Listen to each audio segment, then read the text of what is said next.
どうも、こんにちは。デミコです。はい。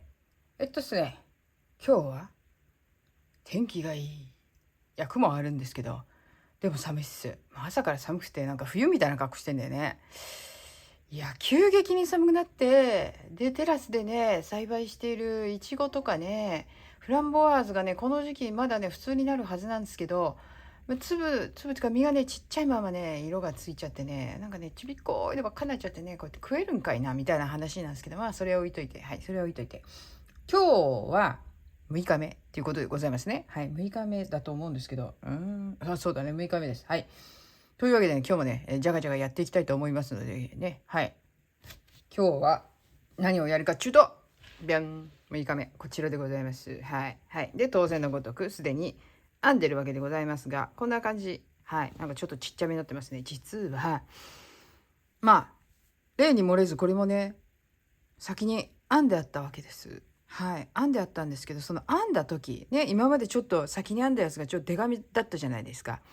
その日の手の感じっていうかがゆる手だったんですね、きっとね。なのでね、編み直しました。はい。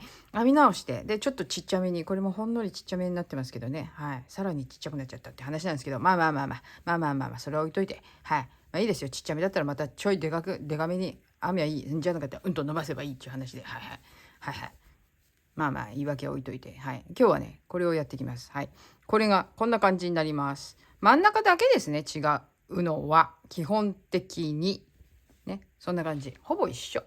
ほぼ一緒。ここの辺もね、雰囲気はちょっとほんのり違いますが、まあ、ほぼ一緒です。真ん中だけです。なのでね、これね、そんな難しいことありません。厄介なのはこの長編みが続くとこですね。はい。これだけなんですけど、まあ、そんなに難しいことないので、今回ちゃちゃちゃっと終わるかと思います。はい。じゃあ、どんどんやっていこうと思いますよ。というわけで、今日は6日目。はい。では、6日目ということで、今日やっていきます。今日は、こちらの糸です。479番ね。こっち側の糸ね。はい。やっていきますよ。ニッティポップのね。はい。さあ、じゃあ、最初、チン切れてるのがチロッとありますので、いつものごとくね。これなんでチン切れてるかっていうとですね、出紙だったやつを小さく編むからね。で、糸が余ってチン切るという話でございますよ。はい。こうひっくり返してこうか。こっちが先だな。はい。じゃあ、これでやっていこうと思います。はい。じゃあ、作り目です。作り目は、なんだ、四角の作り目ですね。シングルクロッシェだから、なんつうんだっけ。細編みですね。細編み4つの四角の作り目をしていくので、止めます。止めたら、1つ、細編みを入れます。はい。で、角、はい。鎖編みを2つ入れて、2つ目の細編み、角、はい。3つ目の細編み、角、4つ目の細編み、変なとこ引っ掛けたよ。はい。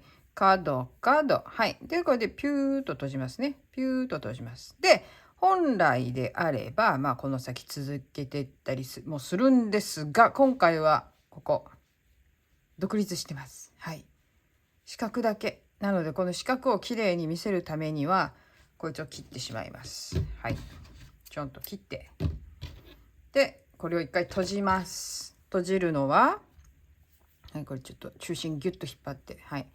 で、最初に作った細編みの頭、ここにさらにもう一つ頭を作る感じで、鎖目の閉じ方をするので、お隣ですね。この鎖編みで編んだ部分の頭に針を入れといて、いや、どっちでもいいんですけど、いつも言いますけど、どっちでもいいんですよ、別にね。はい。私は先に針を入れてしまうと。はい。で、糸処理をしてここを閉じます。真ん中の細編みの上に頭が来るように、新しい頭を作ってあげるように閉じます。で、一度こっちに入れてから、はい、糸処理をこれぐるぐる回してね、はい、入れてきます。もうここはここにこう通していくだけです。四角の形を整えながらいびつにならないようにいい感じでね、はい。2周ぐらい。1周じゃちょっと心もとないよね。最低1周半かな。はい。な感じでこう入れてもらって。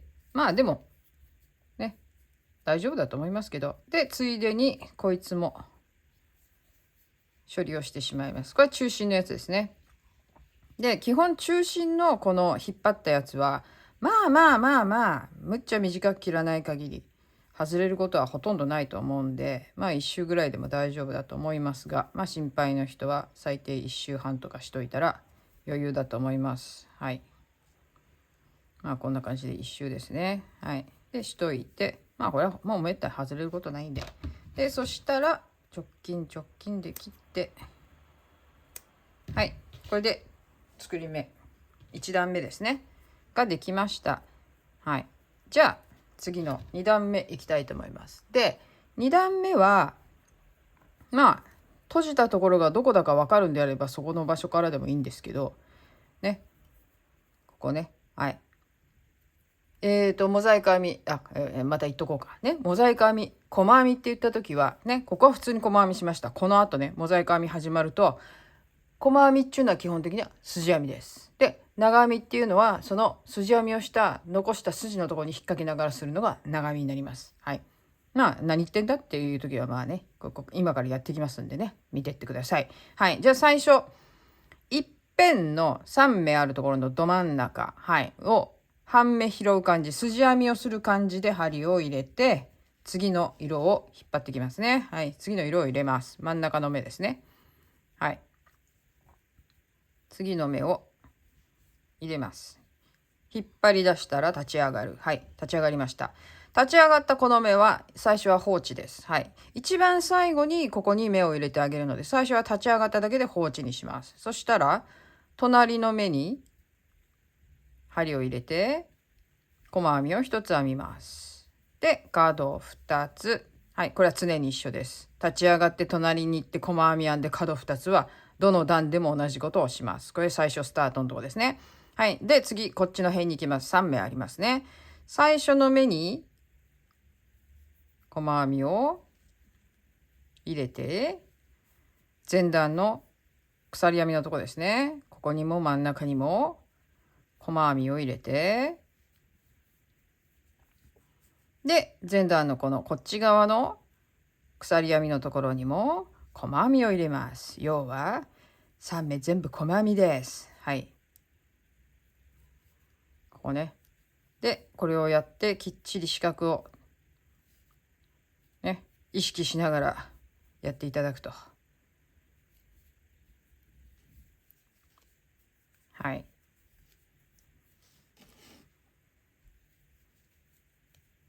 最初うまくいかないと最初のこのちっちゃい輪じゃない四角の作り目をしてもなんかあんまり四角っぽくならないなーっていうことがもしかしたらあるかもしれないんですけど、まあそれはそれでいいです別に。うん。どうせ編み上がった後ね、よく見るとこれは四角くなってますけど、ものによってはちょっと丸っぽく見えることもあります。でもまあどっちでもいいです。私は普通はね、丸の輪の作り目をするんですけど、今回は四角でもできるよっていうことで四角をやってます。基本的には丸でやることの方が多いです。はい。じゃあここ来ました。さっき立ち上がったところですね。立ち上がったところに針を突っ込んで、ね、こっちから見てもちょっと今回わかんないんで、上から見るとこの白いのが出てる大元の根元のところですね。そこにぐさっと刺します。ぐさっと刺して、そこから抜いて細編みを最後に編み入れます。はい。はい。最後の目に入れました。そしたら、隣の目ですね。隣の目に針を入れて、次の糸を持ってきます。はい。次の糸。持ってきて、引き抜きます。はい。で、止めます。これ3段目いきますね。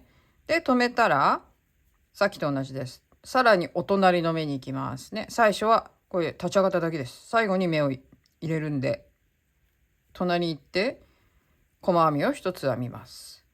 で、カード。ここはもうどの段も一緒です。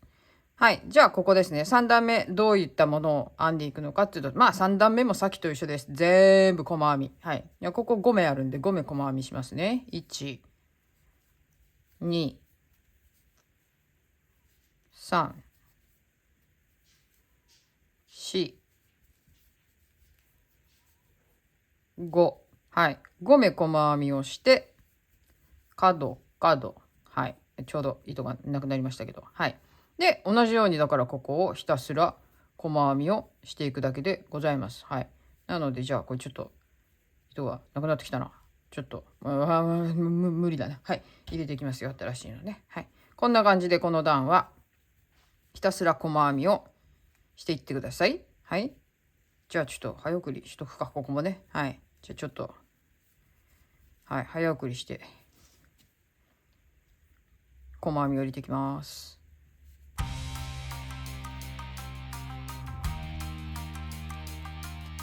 はい、戻ってきました。で、この最後の段じゃない、最後の目のとこ、目じゃないね。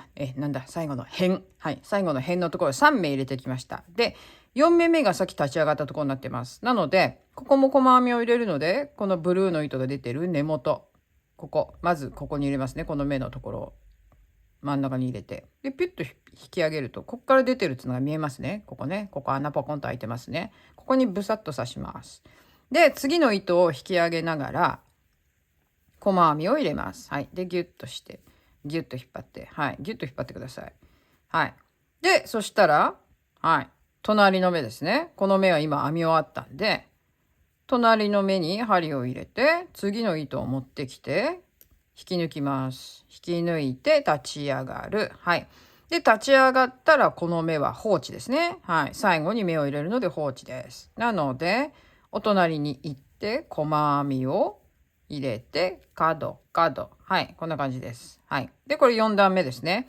4段目も全部細編みです。なので、はい。続けて。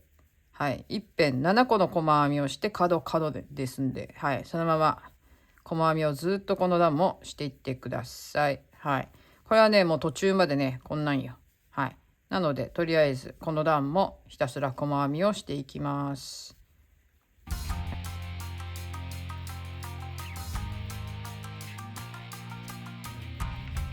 はい。じゃあ最後の辺のところ5目編んできました。6目目がさっき立ち上がったところになるので、さっきとやること一緒ですね。白い糸が出てる根元の穴にブサッと刺して次の糸を持ち上げつつ細編みを編みます。はい。で、ギュッと引っ張って。はい。で、次の糸。はい。隣の目に行って立ち上がります。これが1、2、3、4、5段目ね。5段目です。はい。で、そしたら、この目立ち上がったから、さらにお隣に移動して、細編みをして、角。はい。で、この段はどうするのかというと、ここの段もひたすら細編みです。はい。要は、このモチーフの場合は、5段目まで全部細編み、ひたすら筋編みで細編みをしていきます。じゃあ、5段目もこんな感じでずっとやっていこうと思います。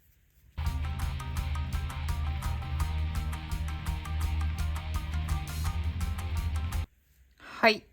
とりあえず最後の辺ですね。最後の辺、1、2、3、4、5、6、7目入れてきました、細編み。8目目が立ち上がりの場所なので、同じように、この糸が出てきてる、この青い糸が出てきてる根元にブサッと刺して、次の糸を持ち上げつつ、細編みを編みます。はい。で、ギュッと引っ張る。はい。とりあえず、5段目までが編めました。はい。こんな感じになってますけど。で、次です。次がですよ。はい。糸変えます。次、6段目。はい。お隣に針を入れて引き抜きます。止めます。で、さらにお隣に入れて細編みをお隣に入れて細編みをしたら角。はい。ここまでは一緒ですね。はい。じゃあ次から。はい。まず角っこに一つ細編み入れますね。そしたら、ここに細編みを一つ入れたら、あとずっと長編みをいくつしていくんだ ?1、2、3、4、5、6、7、8、9。9個長編みですね。はい。ここから9個長編みを入れていきます。はい。まず引っ掛けて、前々段白いところの筋、ここですね。一番端っこの筋です。この段の一番端っこの筋、この部分です。少し斜めってる場合もありますけど、これですね。一番端っこ、ここに入れて長編みを編みつける。で、この時に、まあ普通に長編み編んで結構です。はい。次。長編みを連チャンで編む時のコツ。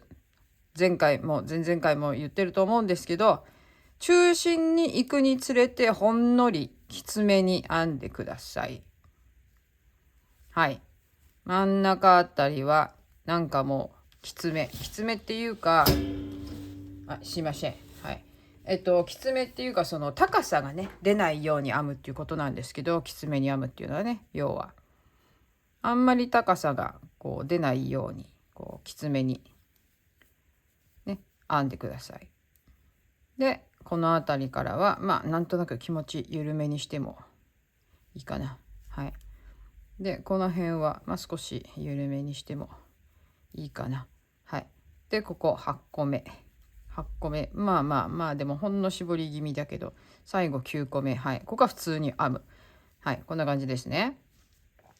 はい。こんな感じです。あんまり見た目そんなに多分わかんないかと思うんですけど、端っこをなるべくほんのり緩めかもしれないけど、でもあんまり緩くしちゃうと今度モチーフ自体が大きくなっちゃうんで、押さえたい時は押さめにしながら、この真ん中あたりを少しきつめにします。そうするとそのまま編んでるとブワーンと広がるんで、広がらないように真ん中を押さえ気味に編んでます。はい。なるべくね真四角に近い形にしたいじゃないですか。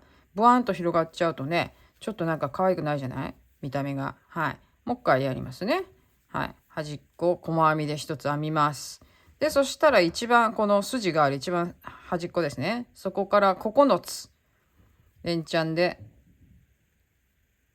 長編みを編みつけていきます。ここは普通な感じの長編み。ここも別に普通でも大丈夫。でも3つ目ぐらいからちょっと絞ろうかしら。ね。で4つ目もうちょっと絞ってもいいかしら。5つ目ど真ん中ですから、結構きつめに締めちゃっても全然いいかしら。はい。できつめにする時のコツなんですけど、ここですね。ここで糸を引く時にここをちっちゃめにすればいいんです。ちっちゃめにして。であとは上で調節する感じね。ここをこうやって大きくしちゃうと、あとちっちゃくするの大変ですからね。一番最初にこの引っ掛けた最初のここのところで引いた時に、この一番左のこのかけた部分ですね、ここの調節をする感じですね。はい。で端っこは普通な感じで9個目。はい。はい、こういう感じですね。少しゆったり気分で最後は。で最後に細編みを1つ入れてカード最後の細編み忘れないようにしてくださいね。はい。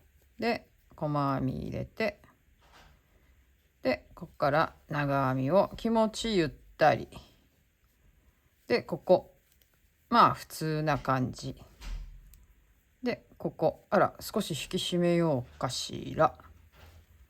ここもうちょっといこうかしら。はい。でここはがっつり引き締めようっていう具合でございます。はい。分かっていただけましたでしょうかね。これをねやっぱりね説明をしておいた方が、こうなっちゃうんですって言われた時にね、こうですよって説明しておけばね分かりやすいかなと思いまして、はい。これで編んだか ?1,2,3,4,5,6,7,8,9 編んだね。はい。端っこ角、はい。でまた端っこ細編み1つして長編みを普通に気持ちゆったり。はい。で普通な感じ。普通やや絞り気味。ちょいと絞りますか。はい。ギュッとここは絞りましょうかね。はい。ギュッと絞って本当にこの根元のとこですね。だからね絞るのはねここです。はい。はい。でとりあえずここで7つまで編んできました。でここでなぜ私が止めたかっていうとですね、ここですね。ここどこ取んのこれっちゅう話ですよ。はい。前々段ここがね実はねこういう感じになってて2本ある。これ何？この立ち上がった根元のとこなんですね。でここに新しく後で入ってきたこのループみたいなのがあって、でも元々の筋はここの筋は実はこっちなんです。これなんです。こっち。わかりやすく言うと、前々段の最後の一番最後に入れるね、長編みをあともう一つ最後に入れるんですけど、これ引っ掛けるのがここですね。その隣にある筋です。これです。こいつが本物の筋です。なのでこっちを拾います。じゃないと穴がポコッと開いて、ブルーなのがなんか丸見えになってしまうので。はい。で、そうするとここ穴開かなくて済むんでね、こういう感じで入れます。で、そしたら一番最後のここに入れて、で、ここ立ち上がりのとこです、最後。最後に長編みを入れる場所はこの段の立ち上がりの場所です。いつもはこう細編みを入れるときにこうやって入れてましたね。でも、ここに細編みを入れる必要はないので、普通に被せるように長編みを入れます。はい。そしたらこの目はもう終了ですね。はい。立ち上がった目に上から被ることになるので、もうここはここの目自体はね、ここ自体はもう放置ってことになります。はい。ここで長編み編んでますから。はい。で、そしたら、最初に編んだ残ってるここですね。一番最初にこう立ち上がって次に編んだ細編みの頭に針を入れて、こっちの糸を持ってくるんですけど、その時に、ここ最後長編みを編む時、はい。ここに引っ掛けてあげます。持ってきてあげます。ここで引き上げてあげますね。はい。で、そしたら、ちゃんと上がってきますから、これで。はい。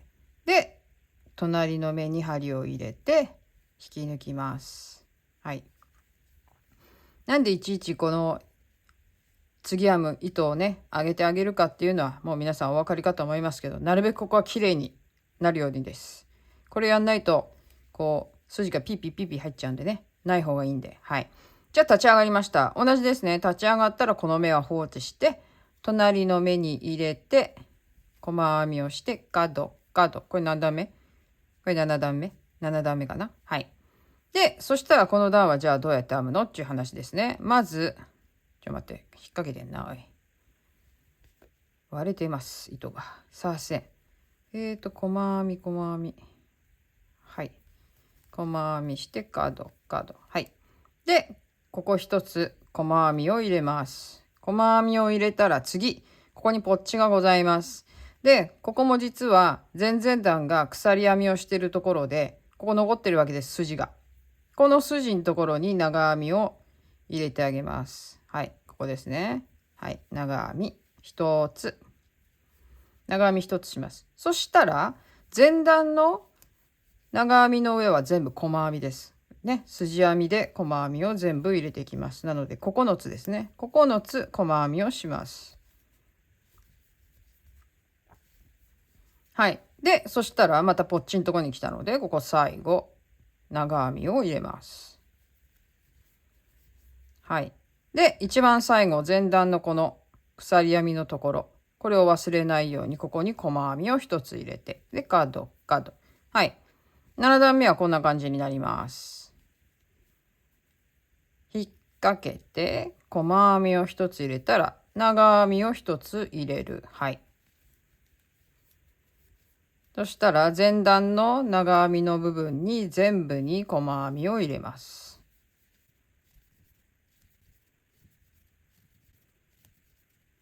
はい。で、そしたらこのポッチが出てるところ、ここに長編みを1つ入れて、で、最後の前段鎖編みのところに細編みを1つ入れて角。はい。7段目はこんな感じで編んでいきます。じゃあ、編んでいっちゃいますね。はい。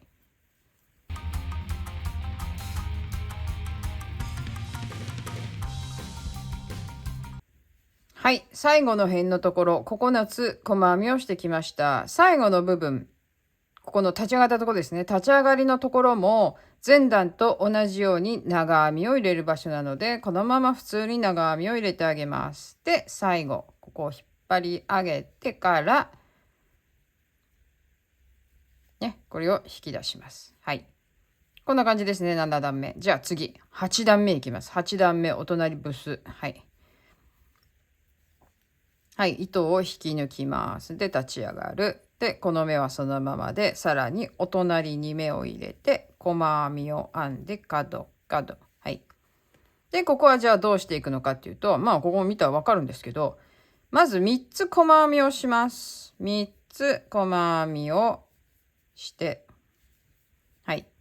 で、前段が長編みだったところ、すべてにまた長編みを入れてあげます。さっきの注意してね。端っこは普通に編んで、真ん中を少しきつめにするっていうのを忘れないようにしつつ、ここを長編みの上に全部長編みを入れてきます。はい。こんな感じですね。こう、ギュッギュッと。ギュッギュッと。はい。私はね、どうしても小さくしたいんで、はい。ギュッギュッやってますけど。皆さんお使いの糸によっては別にギュッギュッやる必要ないんですけど、ギュッギュッっていうのは全体の高さ自体をね、端っこは普通に編んで、真ん中きつめにしてもらえれば別にいつもの手で編んでいただければいいんですけど、私の場合はちょっとね、サイズの問題がございまして、なのでちょっとギュッギュッやってる感じありますが、最後に3つ細編みをして、角。はい。この段はこんな感じです。難しいことないですね。ここに穴を開けつつ、ね、ここ1、2、3と細編みしたら真ん中、前段長編みで、前々段か。長編みで編んでたところに同じように長編みを編んでいくだけです。はい。じゃあこんな感じなので、この段もサクサク編んでいってしまおうと思います。難しいことないんですよ。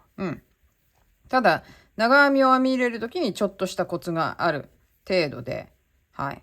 この柄はそんな、基本的にね、モザイク編みはね、そんなにね、複雑なことないんですわ。柄が複雑そうに見えても、結局は言ったら、細編みと長編みの組み合わせなわけですから、それを順番通りにやっていけば、編めるわけです。はい。なので、何の難しいさも、難解さもないんでございますけれども、でもなんか難しそうなイメージがね、あって、ね、手が出せませんっていう人が、なんか時々いらっしゃるんですけど、何の問題もございませんよ。はい。やってみたら、見てるよりやった方が早いでございますから。はい。なので、私は、そんなに難しくありませんよといつも言うんですけどね。はい。もう本当に長編みと細編みの組み合わせです。どこに細編みを入れて、どこに長編みを入れるか、もうそれだけです。基本的にはね、もうあれですよ。かぎ針なんちゅうのはね、そんなもんでございますから。はい。はい。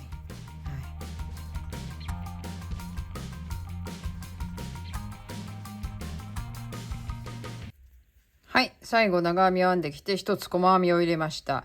で、ここはさっき立ち上がったところは今回は細編みなので根元に針を入れてぐさっと刺して次の糸持ってきつつ最後に細編みを一つ入れてあげます。入れたらギュッギュッと引っ張りますね。はい。とりあえずここまでできました。はい。なんかちょっといびつになってんな。ちょっとグイッとグイッとグイッとやれば OK よ。はい。そしたら次の糸。次、9段目。ぐさっと刺します。引き抜いて立ち上がる。はい。で、お隣の目に入れたら細編みをして角。はい。じゃあ、この段をどうやっていくかっていうとですね、まず最初一つ細編みを編み入れますね。で、そしたらすぐに長編み。一番端っこの、ここ3つあります。横の線が1、2、3って3つあるんで、一番右側の一番端っこの横筋に長編みを編み入れます。1つ。はい、1つね。はい。で、そしたらあとはひたすら。これは何個だ ?13 個かな ?13 個。長編みじゃなくてなんだ細編み。ね。そうだね。13個でいいと思うんだ。ちょっと待ってね。1、2、3、4、5、6、7。はい。8、9、10、11、12。はい、13ですね。13細編みをしたら、ね、前段最後の細編みのところまで来たら、ここで長編みを最後に1つ入れる。はい。で、最後に1つ必ず細編み。で、角。こんな感じです。はい。四角の外側の縦の線ですね。のところにこう、まっすぐ行くように入れてあげればいい感じです。はい。こっち側。1つ細編みを入れたら、長編みをすぐにすると。はい。で、あとは13個細編み。という感じで、この段は入れてってください。はい。じゃあ、どんどん入れていきます。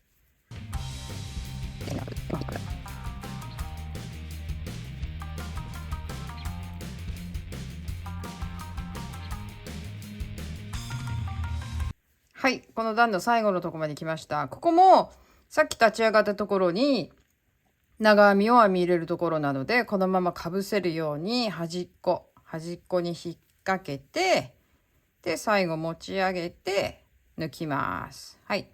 これでこの段終わりました。はい。で、次が10段目。はい。お隣に針を入れて、引き抜いて立ち上がる。で、もう一つお隣に入れて、細編みを編んで、角。はい。で、この段も同じようにしていきます。はい。最初、細編みを一つ入れたら、ここ、長編みを一つ入れます。さっきと同じですね。引っかかんねえな。どこだっちゅう話で、これですね。ギュッと引っ張り出して、こいつです。こいつです。はい。はい。で、こう引っ掛けて、長編みを編んだら、今度は何個？さっきは細編みを13個したから、今度15個だわね。はい。1、2、3、4、5、6、7、8、9、10、11、12、13、14。はい。15個。はい。15個細編みをしました。そしたら、また端っこに長編みを一つ入れて、一番最後に細編みを一つして角。はい。10段目はこんな感じになります。はい。そんなに難しいことじゃございませんので、はい。一つ細編みをして、糸が割れないように細編みをして、長編みを入れて、間はね、次長編み入れるところまで15個細編み。で、また長編みをして、で、最後に細編みを一つ入れて角っていうことでございます。はい。この段もそんなに難しいことはございませんので、はい。いや、今回のやつはね、そんなにね、複雑じゃないですから。はい。すぐできると思います。はい。はい、ここまで入れたので、長編みをして、はい。で、角っこ、細編み、角。はい。じゃあ、こんなんで、10段目を終わりにしていこうと思います。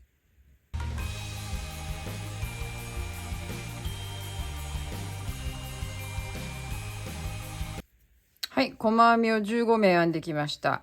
で、そしたら最後、ここも同じです。長編みを最後下ろしてあげればいいところなので、ね、立ち上がったところ、長編みで、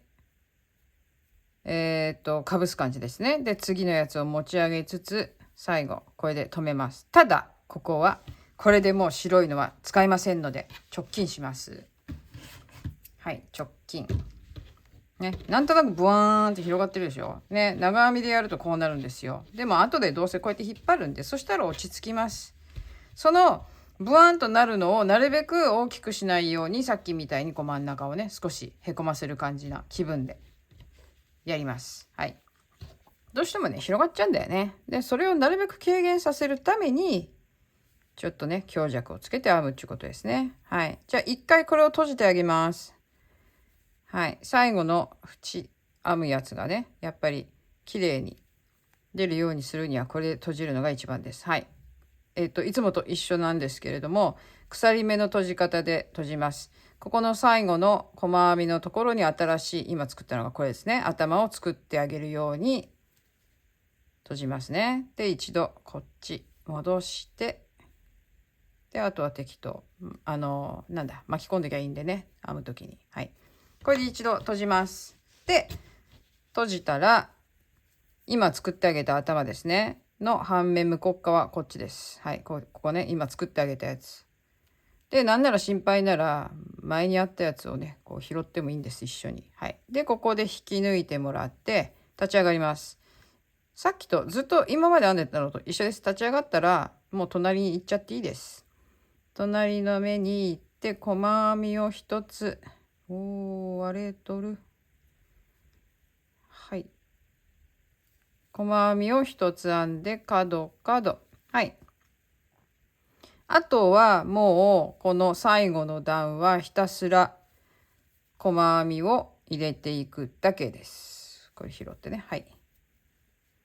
細編みを筋編みで最後一周していきましょう。これで11段目です。はい。じゃあ一周していきます。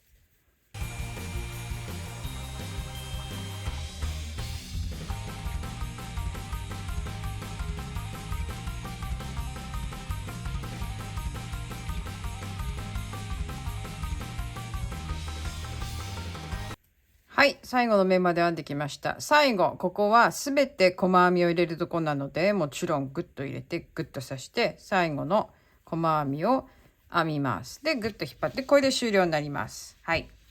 これで終了ですね。で、これちょん切ります。はい、引き抜きます。で、鎖目の、閉じ方をしますね。ここの、さっきと同じです。最後の細編みのところに新しい頭を作ってあげるんで、そのさらに先のところに針を入れて、でこれで閉じます。同じところに通して、はい。でこれで鎖の目を作ってあげますね。はい。でそしたら一度こっちに戻って、はい、この方が目が安定します。でそしたらあとはなんだ糸処理だわね。糸処理をして終了になります。さあじゃあ私の膨らみ具合をちょっとお見せしましょう。今日のね、あんまり膨らまないんですけどね、今日はなんかちょっと膨らんでるわまあそんな日もあらあなっちゅうことでね、はい、ブワンと膨らんでます。わかりますか？ブワンと膨らんでますね。これ自然にやるとこうなるんです。長編みでやると。だからなるべく真ん中をきつめに編むんですね。で、私は1段目はちょっときつめに編んだんですが、2番目はあんまり真剣にやりませんでした。はい、すいません。あんまり真剣にやらなかったんですけど、言い訳じゃないんですけど、でも最終的にはこう角っこで引っ張るんですよ。結局ね。引っ張ればそんなに気になりません。はい。で、こっちはきっちりやってるんですね。だから割とカッチンカッチンになってるでしょ。ね。これはもうガチガチにこう固めてやって。で、それでも、なんだろう。あんまり膨らんでなかったんだけど、まあこれは一晩引っ張った感じですね。ここはね。こういう感じになります。こっちもね、まあ引っ張れば、そこまでなんかひどい感じにはなりませんので、これを引っ張って、引っ張るっていうか、あとはなんだ、固定して、ブロッキングしてあげれば何の問題もないんでね。はい。こんな感じでできました。ね。引っ張りはこうなりますよと。はい。それをなるべくね、さっき言ったのは本当に、これをこう膨らむのをなるべくこう膨らんだ感じ、こういう感じになるんですよ。普通に編んだら。これ普通です。どうしてこうなるのって思っても、こうなるのが普通なんで、それを軽減させるためにさっきの説明をしました。はい。で最終的にくっつける前にブロッキングして整えれば気にならなくなると思います。私はいつもそうやってやってるんで。はい。で今回はまあ大体同じぐらいに編めましたね。大体ね。はい。さあどうでしたろう。あ、これちょん切ってなかったけど、これは全部ちょん切って邪魔なやつはね、まあどうせね裏が見えないんでくっつけちゃうってやつはそこまで気にしてきっちり切ることもないと思ってるんで、私はね結構こういう感じでバツッとなんかこうなんつうの根元で切ってもいいんだけど、まあ1ミリぐらい、ね、残す程度で切る感じかな。なんでかっつうとギリチョンで切るとさ、なんかのあれでさまたこうやってピュッと戻ってピュッとまた出てきたりするじゃない。それが嫌なんでね。はいはい、こんな感じになりました。いかがでしたろう。はいね、悪くないんじゃない。はい、これで2枚できたわ。はい、これでね6日目までやったからね12個。もうね、12個できたわ。でも全部でさ、16個あっての場合だから32だよね。結構あるよね、やっぱりね。まあまあ半分まだいってませんから。はい。まあ今日はこんな感じでね、はい。この柄を編んできました。比べなきゃ。はい。さあ、じゃあ比べてみましょう。こちらでございます。はい。この柄が、こうなりました。まあ最初に見てっからね、あれなんですけど、ほぼ一緒です。はい。ほぼ一緒です。いい感じじゃないですかね。でもね、この柄もね、悪くはないかな。はい。面白いね。やっぱりタイルみたいにやりたいと思って作ってるから、タイル風な感じになるけど、まあ、次、これな、これな。これはね、ちょっとね、まあいいや。これやるときに説明するわ。はい。はい。はい。というわけで、本日もここまでご覧いただきまして、どうもありがとうございました。ではまた、次の動画ですぐにお会いしましょう。ということで本日はここまで。では、さよなら。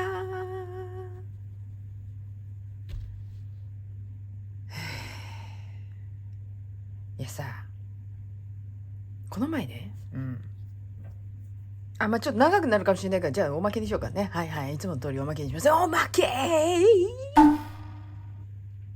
というわけでね、あのね、今日は9月の何日だ ?13 何日だよ14かね、なんだけれども、つい先日ね、久々に、知る人ぞ知るっていうか、ここ遊びに来てる人で、前々から見てくれてる人はね、知ってると思うんですけど、むねちゃんね、お友達のむねちゃんのところにやっと遊びに行きました。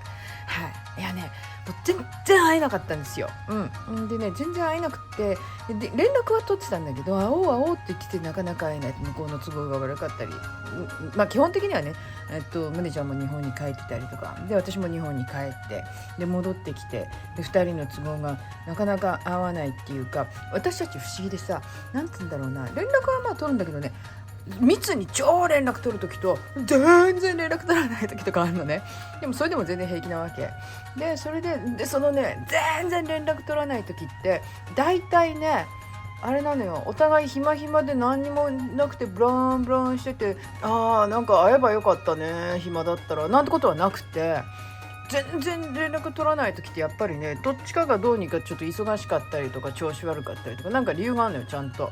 だから会えない期間はあまり連絡自然に取らないみたいな感じで面白いんだけど、そんな感じでね、そんなもんこんなでね、やっと遊びに行って、久々に喋ったんだけど、あれよね、電話とかで喋ってるのよ。電話とかで喋るからあれなんだけれども、ほら顔見て喋るって言うとまた違うじゃん。もうずーっと喋りっぱなしよ、もう。でなんかもういつものごとく私たちは朝4時まで喋るんだけども、で今回もなんかむねちゃんもこうなんていうの、生活のそのペースっていうのをね、こうちゃんときちんとしたいからっていうんで早めに寝たかったらしいのよ。だからね、で時計チラチラ見てて気になるのかな、時計気になるのっつって、いやもうなんか正しい生活をしようかなって、これも私のあれだから今日ぐらいは楽しんでるからいいんだけどなんて言いながらね、それからまた1時間ぐらい喋って私もいいよ寝ればね、いいよ寝たって言ってでもそれでも1時間その後喋ってね、1時間半かそれでね4時半ぐらい寝たんだけどいや止まんないのよ、もう本当に。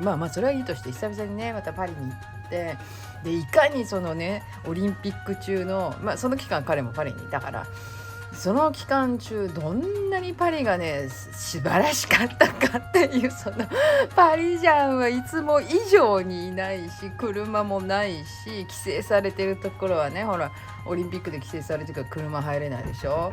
でオリンピック楽しみに来てる人たちだからみんな明るいし、で変なその移民系のね、その盗み働くようなピックポケットってなんつうんだ日本語で、なんつうんだよピックポケット、スリかね、スリみたいな人たちっていうか、もう決まってるわけでしょ、グループがもうね、そういう人たち全部パリの外に追いやって、平和だったの、とにかく静かで平和だったのよ、すっごい良かったのよね、それが終わっちゃったわけよ。終わっちゃってさ、でね、どんどんパリ市長のイダルゴっていうね、女性がやってるんですけど、知ってる人は知ってるかもしれないけど、どんどん変な、ね、政策やってるわけ。超左巻きなのね、むっちゃ左巻きなわけで、あの人前回の大統領選にも出馬したんですよ、実はね。3% しか取れなくてもう玉砕だったんですけど、あの人どんなに頑張ったって、今までパリ市長をやってから大統領になる人、それとかあとは有名な市長をやってから大統領になる人結構多いわけで、シラクなんかも前はパリ市長だったわけね。サルコジはね隣のヌイっていう人の市長だったんだけど、そんな感じでね、パリの市長をやった後は大統領選に出てくるなんていうことはよくあるんだけど、イダルゴは無理だよね、超極左だもんあんなの。でね、何をやってるかって言ったらね、今度ね何やるか知ってる？もうやってんのよ、信じられない。パリの周りって環状線があるんですよね。でペリフェリックってペリフェリックって言うんだけども、こうあれですよ、日本でいうとこの環状線あるでしょ、都内の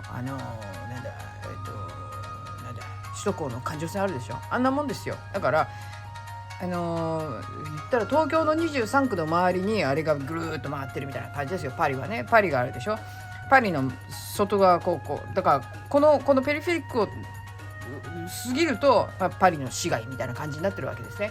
でそこでこうやってぐるーっと環状線が回ってるわけです、ぐるーっとね。でそれって一応高速道路っちゅう話だったわけです。なんだろうな、パリの市内のその渋滞だのなんだのをこう避けるように、つまりまたほらパリを渡って向こう側に行く人がパリ市内を通らないようにっていう意味ももちろんあって、環状線になってるわけだから、うちなんかからこうパリに行ってパリの向こう側に行くときはそれに乗ってパリ市内突っ切らないでね、ビューッと南回りか北回りか向こう側乗るなんつうの道路によってだけども、まあ北回りか南回りか行くわけですよ。でそういう環状線ってやつがあるんだけど、それがですよ、もともとは90キロだったのね。一応だからパリの外で確か90キロ、基本はねフランスはね、高速はね晴れてたら130キロまで OK、 雨降ってたら110キロなんですよ。で県道は基本90キロまでね。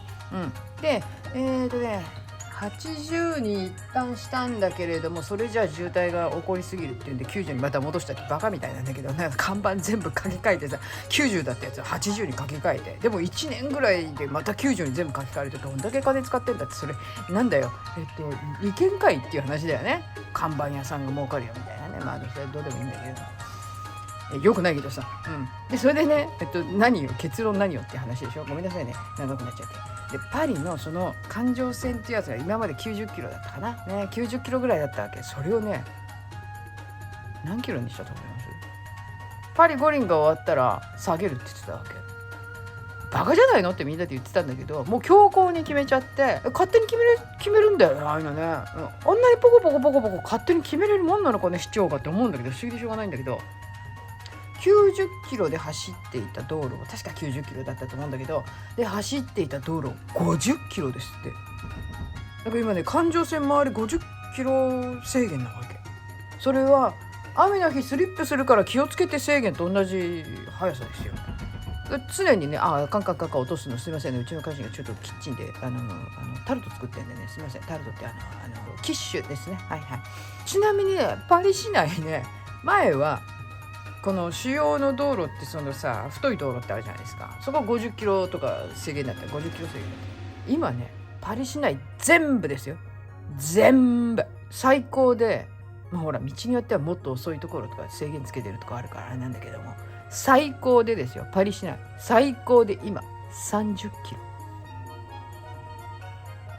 これね、30キロにしたのはね、多分ねずいぶん前ですよ。22年ぐらいだったかな。だから2年ぐらい前かな、忘れちゃったな。もうちょっと前かもしれない、もしかしたら。ちょっと分かんない、忘れちゃったんだけど。でね、パリの中の道路のその行き来っていうのね、ぐっちゃぐちゃに仕上がったんですよ、今のパリ市長っていうのは。前にも説明したと思うんだけども、一方通行の道だったやつね、車両一方通行なわけですよ。それと車も自転車も一方通行なんですね、そういう時って。でもあいつがやりやがったのは、なんていうの、車道を狭くして、で簡単に言うと、今まで2本あったやつを1本にしたりとかして、道を細めて1本分をチャリンコにして、チャリンコが両方から行き交うような、そういう風にしちゃったわけで、車は一通なんですよ、常にね。車は一通でも自転車両方から来るの。今までこう渡ろうと思ってた時に右から来る車だけ注意してればよかったわけよ。右から来る車とかチャリンコばっかりを注意してればよかったのが、今度左からも来るわけよね、チャリンコが。危なくてしょうがないわけ。しかもチャリンコって基本的に信号無視多いっすからね。こっち要はやりたいのは車の量を減らしてチャリンコに乗れってわけよ。でもこっちの人ってマナーなってないわけね。チャリの国ですよ、はっきり言って。この国でもスポーツのチャリンコですから。ツール・ド・フランスありますね。ああいうチャリンコの国ではあるけど、一般人が道を普通にチャリンコに乗ってこうオランダみたいとかさ、中国みたいな、まあ日本もそうですよ、日本も多いじゃないですか。チャリンコマナーがなってない国なんですよ。その国でね、それやるかって話なんですよ。超マナー悪い。むっちゃ危ない。事故いっぱい起きてる。それでほらキックボードもあったけど、キックボードは禁止になったからいいんだけど、キックボードの時も超事故あったしさ、すっごい危なかったしさ、ばあちゃんなんて当てられて転んで頭打って死んじゃうとか、そんな事故いくらでもあったしさ、とにかくマナーがなってないんですよ。で観光客も乗るわけですよ、それをね。キックボードなんか特に観光客が多かったからあれなんだけれども、とにかく道路がぐちゃぐちゃ、あいつのせいで。もう走りづらいったらないって話ですよ。私は走らないですけど、歩いてたって歩きづらいですよ。だって今まで右からしか来なかった車が今度チャリンコだけが左からも来るって話なんだから、もう本と厄介だからね、車が今まで一方通行でこっち行ってたのをチャリンコだけはこっちも行けるよみたいな、今まではこの方向しか行けなかったんですよ、自転車もね。チャリンコこっちも行けるよみたいな、このチャリの幅あるんだけど、その分道路が狭くなってるわけですよね。何やってんのって話で、とにかくね車を減らしたいんだって。とにかく車を減らしたい。だから駐車場もなくしたでしょ。あの人が減らしたんだもん。だって昔のねパリのイメージ見た人とかはね、知ってると思うけど、パリ中ってこう車がいっぱい駐車しててね、縦にね縦列でこうやって止めててね。で昔なんかはいわゆるそれで止める時に、縦列駐車する時にね、フランスっていうのはバンパーをバンパーらしく使う国だからね、バンパーで前の車をズリズリズリって押したり、ボンっつって後ろの車もブンっつって押したりとか、バンパー使って押すって、これは事故じゃないんですね、こっちでは。もう当然なんですよ。止めるためにはちょっとバンパーだから、こっちってバンパープラスチックなわけね。日本みたいにあんな塗装じゃないわけよ。まあ塗装のもありますよ。でも基本的にはバンパーっていうのは当てるものっていう認識なんで、バンパー当てたからって別に事故じゃないんです、こっちは。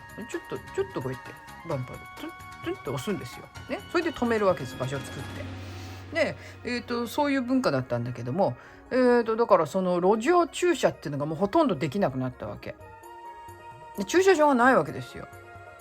だから地下駐車場に入れるしかない。だけど全然もう道のどこにでもあった駐車スペースっていうのがほとんどなくなっちゃったもんだから、とにかく止める場所がないわけで、それで要はあちらさんの考えていることは、とにかく車の数を減らすっていうことなわけですよね。パリ市内、まあ確かにパリ市内も車多かったで、大気汚染もすごかったんですよね。私が学生の頃なんていうのは、まあ働いた時もそうですけどね、田舎で住んでたからね、田舎で住んでてパリに行かない時なんかは全然問題ないんですけど、パリに行って帰ってくるとですね、鼻かむと鼻真っ黒な中、そういう感じだったんですけど、確かにね。